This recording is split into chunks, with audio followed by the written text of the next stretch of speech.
in a chamber whose centerpiece is this portrait of Abraham Lincoln right above his dais.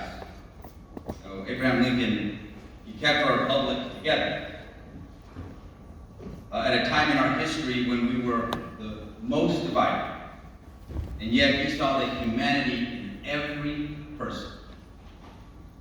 And I know that all 79 of us here, representing 40 million Californians, we were inspired to public service because we want to make life better for people and hopefully leave a legacy. This year, our focus is on the cost of living, housing, and other issues that deserve our urgency. They said in December at our organizational session, our constituents, they don't feel that the state of California is working for them. And their primary concern is the cost of living here at home. We all know that because we hear it. They're telling us repeatedly. So our task is urgent and it's clear: to make life more affordable for every resident of our state. Of course, we will face challenges that we didn't know were coming, like the horrific fires in Los Angeles, and unfortunately, we know that more challenges will come. And these are times when we must come together, find consensus, not rush to social media to point fingers. Our job, above all else, is to protect our residents, whether the threat is wildfires, other natural disasters, or threats to their civil liberties, freedoms. And let me be blunt. Right now, Californians are being threatened by an out-of-control administration in Washington that doesn't care about the Constitution, that thinks there are no limits to its power. Increasingly, our own residents are being threatened by actions taken by the Trump administration, and it is our duty to rise to the moment. We must ensure that our residents receive the federal services, the federal benefits that they have contributed to and that they deserve. Given the many executive orders that have been issued over the past 2 weeks, I can say with clarity, we do not trust President Donald Trump. Just consider the words and actions coming from our president. He has referred to undocumented immigrants as animals. He directed a draconian federal freeze on critical resources for school lunches, life-saving medicine, veterans benefits, resources for the LGBTQ community. The list goes on and on and on. This decision, this memo, caused chaos around the country, resulted in dozens of lawsuits filed on behalf of multiple states who moved swiftly to defend vulnerable residents. He said the horrible disaster at Reagan International Airport last week was because of DEI, diversity, equity, and inclusion efforts. Can you imagine? And he said this with no evidence in the first hours when families were just learning about lost loved ones. Then, we learned that just the week prior, President Trump had fired the entire Aviation Security Advisory Committee. He's given the keys. He's given the world's richest man more than a seat at the table. He gave him the keys to the White House, to our federal payment system. Together, they are indiscriminately cutting funds from public safety and reproductive health care to HIV and AIDS prevention. They're intent on enacting retribution under the guise of austerity.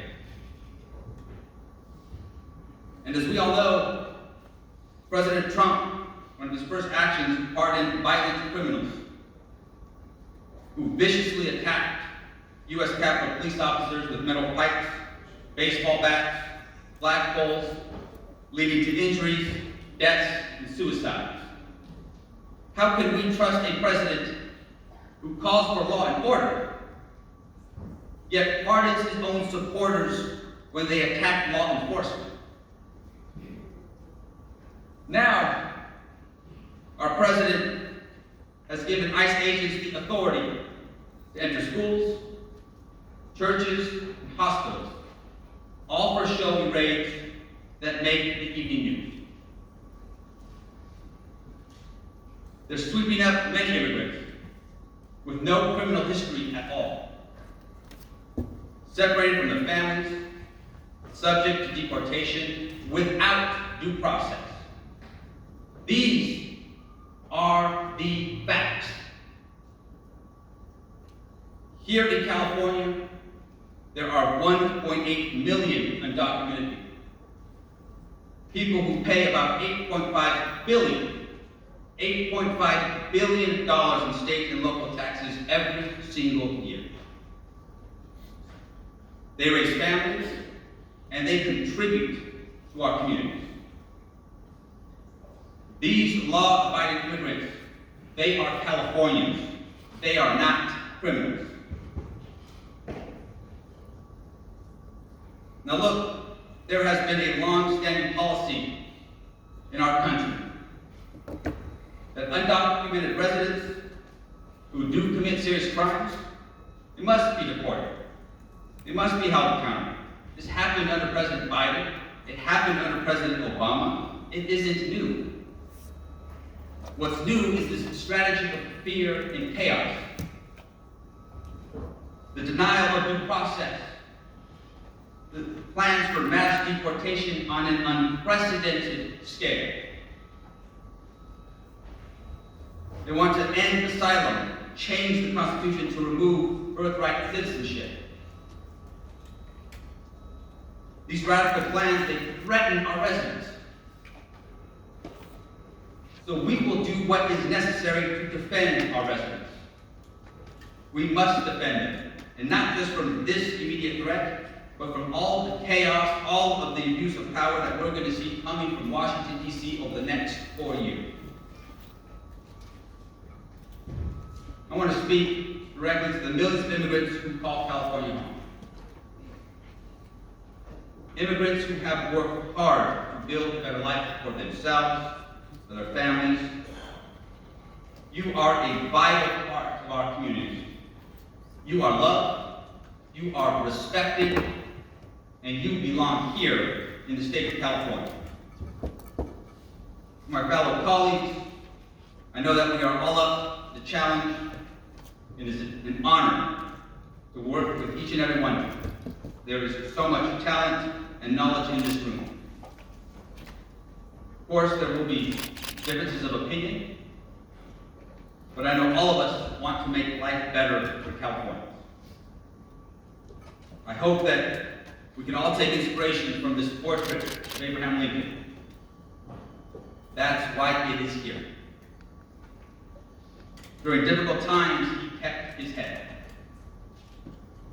He knew what he believed in.